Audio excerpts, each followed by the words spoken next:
शांतीबाबा संत एकनाथ महाराजांची जन्मभूमी असलेल्या पैठण शहरातील पैठण शहर शिवसेना उपशहर प्रमुख शिवराज पारिक साहेब आपल्यासोबत आहेत. शिवराज पारिक साहेब, आपले संभाजीनगर समाचार न्यूज चॅनलमध्ये खूप खूप स्वागत आहे. दरवर्षीप्रमाणे आपण याही वर्षी पैठण शहरामध्ये राम जन्मोत्सव साजरा करतोय. तर या अनुषंगाने आपण आज काय कार्यक्रम आयोजित केलेला आहे? आज बुधवार रोजी रामनवमी उत्सव समितीतर्फे आपली आज भव्य वाहन रॅली आहे शहरात पूर्ण. त्याची सुरुवात आपण दिगंबर कावसनकर स्टेडियमपासून करतोय.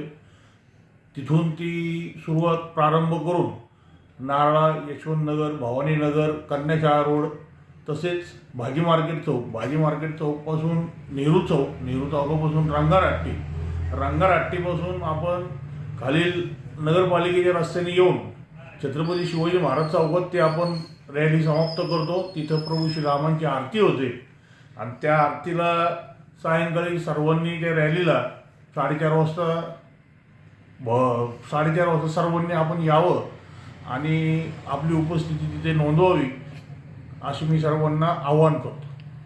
दुसरा महत्त्वाचा विषय असा की राम जन्मोत्सवाच्या निमित्तानं पैठण शहरामध्ये काय काय तयारी करण्यात आलेली आहे? तयारी भव्यदिव्य स्वरूपात अशी संध्याकाळी मिरवणूक असते आपली 6:30 वाजता. उद्या आपली मिरवणूक आहे. तसेच दुपारी 12 वाजता आपल्या अंबानेरकर मठात जे राम मंदिर आहे तिथे मोठ्या प्रमाणात महाआरती आपण ठेवलेली आहे. त्या आरतीच्या नंतर संध्याकाळी जी मिरवणूक आहे त्या मिरवणुकीला आपण चौकामध्ये स्वागत कमानी टाकलेले आहेत. पूर्ण पैठण शहर आपण भगवमय केलेलं आहे. आपल्या हिंदूंचा हा अस्मितेचा आणि अभिमानाचा असा उत्सव आहे.